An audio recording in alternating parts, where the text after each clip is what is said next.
네, 안녕하세요. 반갑습니다. 미치고 김 박사입니다. 안녕하세요. 리치고의 김기원입니다. 네, 최근에 몇 년 새 아파트 공사비가 급상승하면서 재개발이나 재건축 이런 아파트 공사가 중단되거나 지연되는 사례들이 계속해서 발생하고 있습니다. 그래서 오늘은요, 이 공사비 쇼크에 대해서 이야기를 좀 나눠보도록 하겠습니다. 네, 그래서 공사비 쇼크 때문에 지금 보니까 공사가 중단되고 있는 곳들이 꽤 있더라고요. 네. 그래서 안 그래도 지금 향후 부동산 시장에 대한 공급 어떤 절벽에 대한 우려들이 또 많잖아요. 네. 그러다 보니까 이것도 부동산 폭등장 오는 거 아니냐 이렇게 지금 또 이야기를 좀 하시는 분들이 있거든요. 그래서 네. 이거 관련해서 오늘 좀 이야기를 나눠보면 좋을 것 같습니다. 네.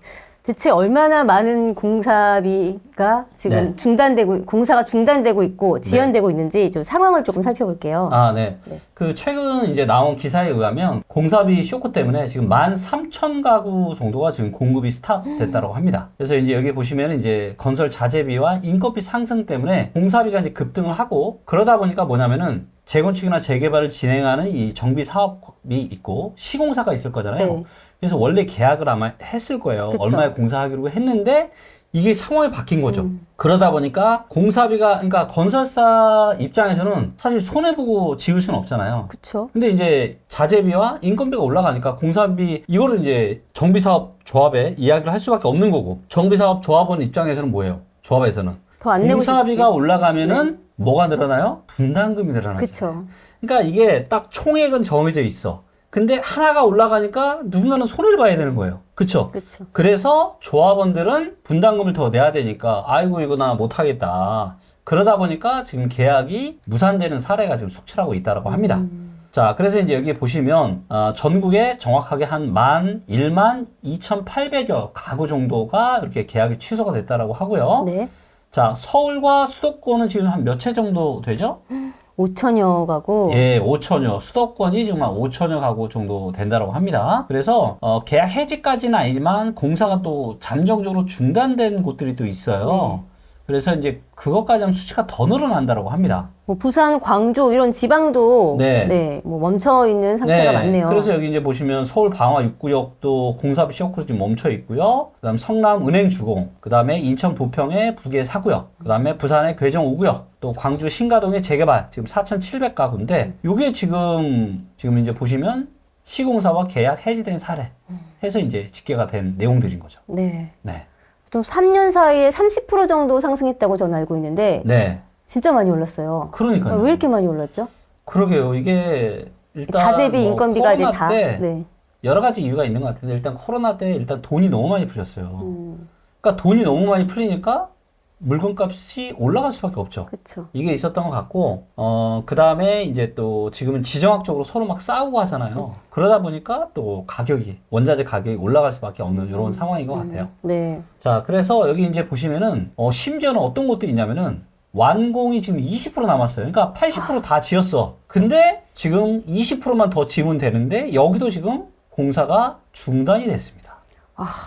네, 그래서 여기 이제 보시면 서울 이제 방화 6구역 재건축. 여기는 2020년 6월 달에 이제 서로 합의한 평당 공사비가 얼마였냐면 471만 원이었어. 2020년 6월만 하더라도 500만 원이 안 됐던 겁니다. 자, 그런데 23년 7월에는 이걸 얼마로 올려달라고 한 거예요? 727만 4천 원. 그럼 이게 차이가 도대체 몇 배입니까? 한번 계산기 두들겨 볼까요? 자. 이게 어쨌든 사람들은 그 금액에 맞춰서 준비해서 투자하셨을 거 아니에요. 네. 근데 이게 갑자기 올라가 버리면 네. 시중에 마련할 돈이 맞아요. 쉽지 않죠. 그러니까 공사비가 지금 한 3년 만에 얼마 차이 나는 건가요? 53%가 오른 겁니다. 너무 많이 올랐다. 53%. 와. 네. 자, 그래서 조합은 이를 수용하려 했지만, 왜냐면 어찌됐건 그 사이에 또 뭐가 올랐어요? 아파트 가격도 올랐으니까. 네. 그래서, 근데 시공사가 재차 210억 원을 더 내놔라. 라고 하니까 계약을 해지한 겁니다. 네, 그래서, 그리고 이제 준공을 목전에 둔 서울 장위 4구역. 여기는 공사 진행률이 지금 80%까지 도달했는데, 시공사 이제 GS건설이 공사 중단을 지금 예고한 상태인 거죠. 네, 그러니까 이게 참 원자재 가격과 인건비가 늘면서 그러니까 이게 코로나 때 돈이 너무 많이 풀린 게 크거든요. 그러다 보니까 이게 이제 서로 지금 다툼이 생길 수밖에 없는 거죠. 뭐 건설사는 공사비를 더 달라고 할 수밖에 없는 거고 자재비가 올랐으니까. 네. 그런데 이제 조합원들은 네. 더 못 준다 그렇죠. 이러는 건데 이게 합의가 되면 다행인데 네. 이제 합의가 안 돼서 이제 이렇게 중단이 되는 거잖아요. 그렇죠. 그럼 양쪽 다 어떻게 보면 손해 보는 것 같아요. 그러니까 되게 안타까운 현실이죠. 네. 예. 근데 이게 그러면 정확하게 지금 얼마만큼이나 올랐냐. 네. 이걸 이제 신문기사 나온 걸 보니까 자, 주요 건설 자재비 상승률 철분이 몇 프로 올랐어요? 37.4%. 와, 레미콘이 41%. 네, 골재가 그나마 덜 시멘트가 제일 보세요. 많이 올랐네요. 50% 올랐습니다. 아니 근데 왜 내 월급은 안 오르는 거야? 지금 4년 사이 50% 어떻게 4년 사이 월급 좀 오르셨어요? 아니요, 저는 왜 내려가지? 아, 내려가요? 네. 월급이 내려가는 네. 경우도 네, 있더라고요. 미치겠네. 네. 네, 아, 지금- 미치겠네, 진짜. 아, 그러네 진짜. 네. 아니 지금 원자재 가격이 이렇게 많이 40% 50%씩 올라가는데 그렇죠? 네. 그러니까 이게 참 건설사도 답답하고 또 조합도 굉장히 어떻게 보면 답답한 상황인 거죠. 이제 보시면 건설 공사비 지수라고 하는 게 있습니다. 이런 것들을 다 합해서 네. 이제 보시면 이것도 2020년 대비해서 2024년 7월 달에 보니까 100에서 130까지 올라간 거죠. 그래서 30% 정도 올랐다라고 하는 지수가 이제 네, 이걸 네. 보고 나오는 거군요. 자, 그러다 보니까 뭐예요? 공사비가 급등을 하니까 뭐가 올라가요? 분양가가 올라가는 거예요. 그게 문제예요, 사실. 네. 네. 자, 이거 보세요. 21년 1월 달에는 분양가가 얼마였어요? 2,827만 원. 근데 지금은 분양가가 얼마예요? 4,394만 원. 4,400입니다, 거의. 네. 와, 이거는 뭐 진짜 엄청나죠. 자, 그러다 보니까 지금 뭐예요? 시멘트를 어디 걸 써요, 지금? 중국산. 중국산. 아니, 근데 또 언뜻 드는 생각은 아니, 시멘트는 그냥 원자재잖아요.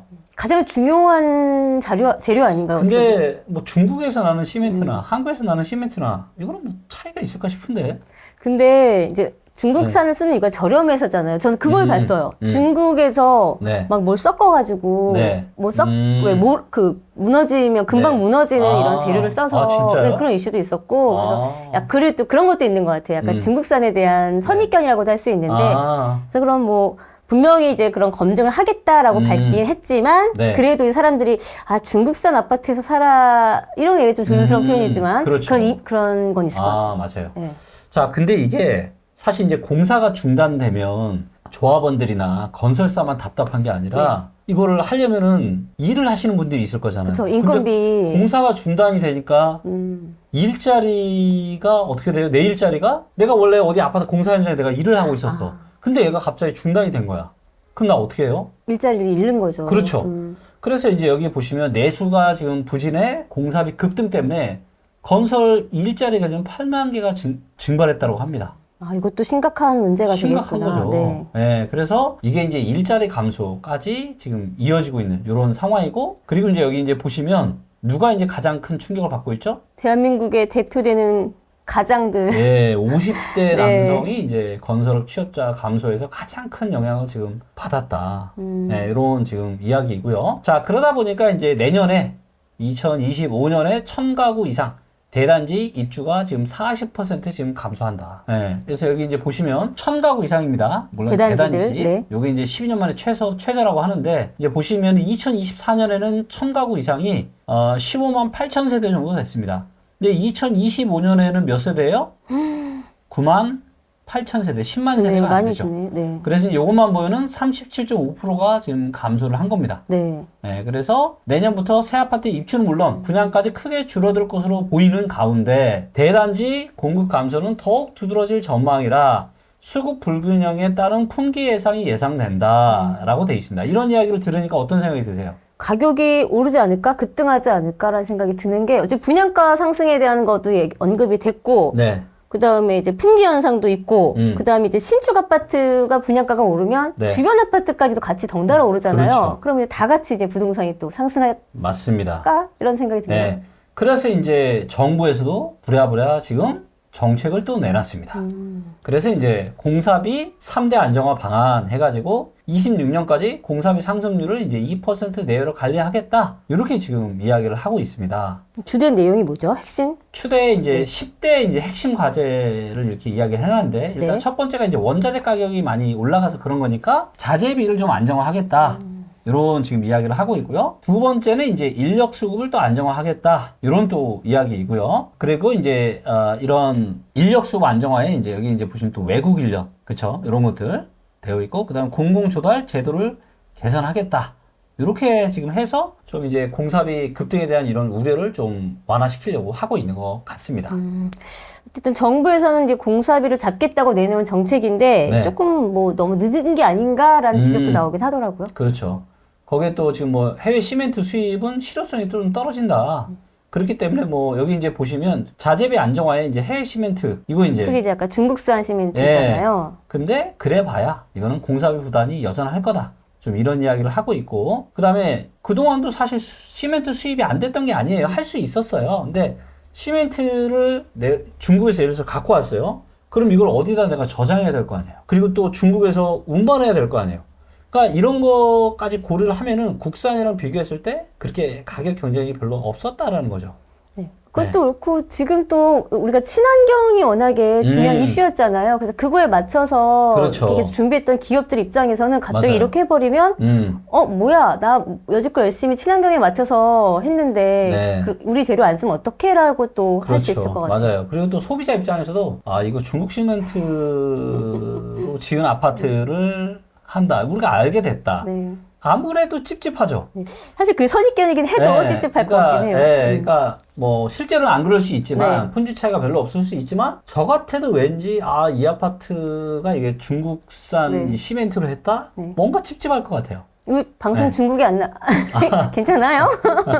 네, 그래서 네, 아무튼 어쨌든, 이런 네. 지금 내용들이 좀 있습니다. 자, 그러면 그래서 이제 이것들이 공급이 부족해지고 그래서 아파트 가격이 올라갈 거다라고 지금 전망을 하고 또 우려를 하시는 그쵸. 그런 목소리가 많아지고 있는 것 같습니다. 그럼 실제로 네. 정말 내년도 그리고 내후년도에 공급량이 네. 많이 주는지 네. 좀 공급량을 좀 볼 수 있을까요? 그러면 또 데이터로 또 팩트 체크 또 해야죠. 정말 공급량이 줄고 그다음에 이렇게 분양가가 오른다고 한다면 네. 당연히 그 부동산 원리로 치면 가격이 상승할 수밖에 없을 것 그렇죠. 같아요. 자, 일단 전국 기준으로 한번 볼게요. 네. 자, 전국 기준으로 봤을 때 요게 1990년도부터의 연도별 입주 물량 차트입니다. 자, 보이시죠? 네. 언제가 제일 작았죠? 2011년, 12년, 13년. 자, 이때 기억나시죠? 이때 왜 작아요? 금융위기 이후에 2차 하락이 본격적으로 금융위기 터지고 나서 2009년에 잠깐 반등 들어왔죠? 네. 그리고 이제 본격적으로 이제 2차 하락이 이어졌는데 그러다 보니까 뭐예요? 이렇게 공급 물량이 줄어들 수밖에 없습니다. 이때도 많은 건설 시행사 되게 힘들었었거든요. 그래서 이렇게 줄어들었던 거고. 자, 지금도 어때요? 내년까지는 어때요? 내년은 그래도 괜찮죠? 네, 내년은 그래도 괜찮은 것 내년은 같아요. 그렇게 작지 않습니다. 네. 언제부터 공급 절벽이 시작돼요? 2026년에 26년. 좀 급격하게 그렇죠. 그리고 없어지네요. 27년. 자, 요런데. 자, 요거는 이제, 미확정, 그러니까 확정 입주 물량만 한 거고, 이걸 이제 미확정으로 한번 바꿔볼게요. 즉, 재개발, 재건축 아파트 단지들 중에서, 지금 이제 여기 보시면 이제 착공이랑 분양 단계, 이거는 이제 실제로 들어오는 거겠죠? 그 다음에 이제 요 보라색이 이주 및 철거입니다. 이주 및 철거. 그러니까 얘도 사업이 진행될 수가 있는 거예요. 자, 이렇게 놓고 봤을 때는 과거에 11, 12, 13년하고 비교해 봤을 때 어때요? 그렇게 작나요? 또 그렇게까지는 그렇게 그 작지 않죠. 데이터상으로는 그러네요. 네. 자, 그래서 일단은 전국으로 봤을 때는 이렇게 입주 물량이 아주 작진 않다. 그렇죠? 우려할 정도는 아니다. 우려할 정도는 아니다. 네. 자, 일단 요게 팩트 체크입니다. 그리고 네. 뭐예요? 부동산 시장이 이렇게 변곡점, 대변곡점이 발생을 하잖아요. 그러면 부동산 관련 기업들이 힘들어져요. 그렇기 때문에 입주 물량이 줄어드는 게 당연한 현상입니다. 이렇게 줄어드는 건 당연한 거예요, 지금. 예. 자, 그 다음에 이거를 수도권과 비수도권으로 나눠서 볼게요. 네. 자, 수도권 중에서도 일단은 모두의 관심사인 서울 먼저 볼게요. 자, 서울 보겠습니다. 자, 서울의 확정 물량만 볼게요. 서울은 근데 확실하게 자, 작아지네요. 자, 언제 네. 작아져요? 2026년. 네. 네. 그래서 서울은 올해랑 내년은 괜찮다, 안 괜찮다? 괜찮아요. 공급 부족하지 않습니다. 근데 언제부터 공급이 확 줄어들어요? 2026년. 26년에 공급이 확 줄어든다. 자, 그런데 이거를 또 확정 물량이 아니라 비확정 물량까지 합해서 재건축 재개발까지 보겠습니다. 자, 이렇게 보니까 또 어때요? 지금 요 보라색은 이주 및 철거 단계에 있는 것들이고 요 갈색은 관리 처분 인가 단계에 있는 겁니다. 관리 처분 인가 단계에 있는 거는 뭐 금방 되진 않겠죠. 근데 이주 및 철거는 그래도 이주하고 철거가 진행되는 거니까 어찌어찌 사업을 막 진행하고 있겠죠. 자, 그럼 이거를 놓고 봤을 때 입주 물량이 작은 거는 딱 언제 작아요? 2026년이 제일 작네요. 26년만 작습니다. 네. 27년에 다시 많아져요. 그렇죠? 자, 그리고 여기서 한 가지 또 말씀드릴 게 뭐냐면 착공이나 분양 단계에 있는 것들 중에 후분양하는 물량들이 있어요. 그게 25년, 26년에 들어오는 게 있습니다. 자, 여기 보시면은 자, 이제 성내 5구역 그란치 아파트죠? 네. 얘 같은 경우도 지금 여기는 27년, 그러니까 착공이나 분양 단계에 있는 것들은 저희가 이제 임의적으로 30개월 뒤에 입주한다라고 가정을 하고 이걸 넣은 거예요. 이렇게 후분양을 하는 입주 물량은 이렇게 데이터에 안 잡혀요. 자, 근데 얘도 지금 언제 들어와요? 내년에 지금 25년에 입주합니다. 여기에 들어오는 거예요. 그래서 여기 이제 보시면 방배 5구역도 있죠? 네. 방배 5구역도 여기 3,000세대도 있고, 그 다음에 뭐 장위 10구역, 그 다음에 이제 4,000세대 넘는 이문 또 여기 이런데, 그래서 이런 내용들이 또 25년과 26년에 들어올 수 있습니다. 그래서 26년이 물론 입주 물량이 작긴 하지만 이거를 막 오도방정 떨어가면서까지 이것 때문에 지금 엄청난 공급 절벽 큰일 난다. 그러니까 보세요. 데이터를. 자, 얘만 보면 어때요? 얘만 보면 진짜 그렇게 난리 칠 일이에요? 아니에요? 얘만 보면 난리 칠 일이야, 지금. 네, 왜냐면 가격이 오르겠구나. 걱정될. 너무 작을까. 네. 근데 그것도 25년이 아니라 26년부터다. 26년. 근데 얘를 확정이 아니라 전체로 놓고 보면은 26년만 작구나. 이렇게 볼 수 있겠죠. 자, 그 다음에 이거를 이제 수도권으로 넓혀서 볼게요. 네. 수도권. 서울, 인천, 경기 합한 겁니다. 수도권도 마찬가지로 2011, 12, 13년, 14, 15년까지도 입주는 작았죠. 그러니까 대세 하락장에는 이렇게 공급이 줄어들 수밖에 없습니다. 네. 그리고 공급이 줄어들었던 기간이 누적이 되면서 다시 상승하는 거예요. 자, 지금도 마찬가지로 25년 작아요, 안 작아요? 안 작아요. 수도권 25년 작지 않습니다. 공급 물량 때문에 오도방정 떨 때가 아니에요, 지금. 언제가 작습니까? 26년은 작다. 26년은. 그리고 27년은 어때요? 다시 늘어납니다. 그리고 이 중에 후분양 물량이 있기 때문에 다시 여기로 들어올 수 있어요. 자, 그래서 요 정도 입주 물량은 언제랑 비슷하고 2013년에 비슷한 겁니다. 그렇기 때문에 26년에 수도권의 입주 물량이 좀 작아지는 건 맞지만 뭔가 이 공급 때문에 뭐 엄청나게 큰일이 나가지고 막 폭등하고 이렇게까지 할 일은 절대로 아니다라는 거예요. 이해되세요? 네네. 네, 이거는 정확하게 제가 데이터로 팩트 체크한 내용입니다. 자, 그래서 요게 이제 수도권이다. 그래서 입주 물량이 너무 부족해서 아파트 가격이 폭등할 정도는 절대 아니다라는 거 수도권 보여드렸고요. 네.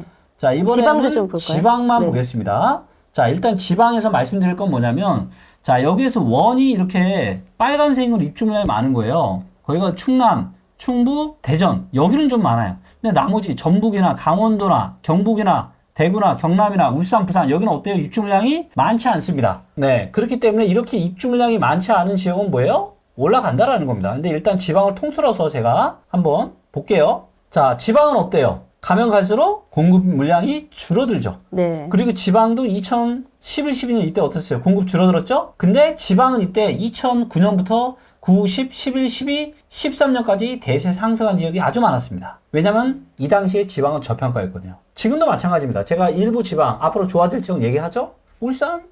물론 대꼬북은 있을 수 있지만 울산 좋아질 거고 충남도 좋아질 거고 전북의 일부 지역도 좋아질 거고 경남이나 경북의 일부 지역도 좋아질 거다 라고 제가 얘기하고 있거든요.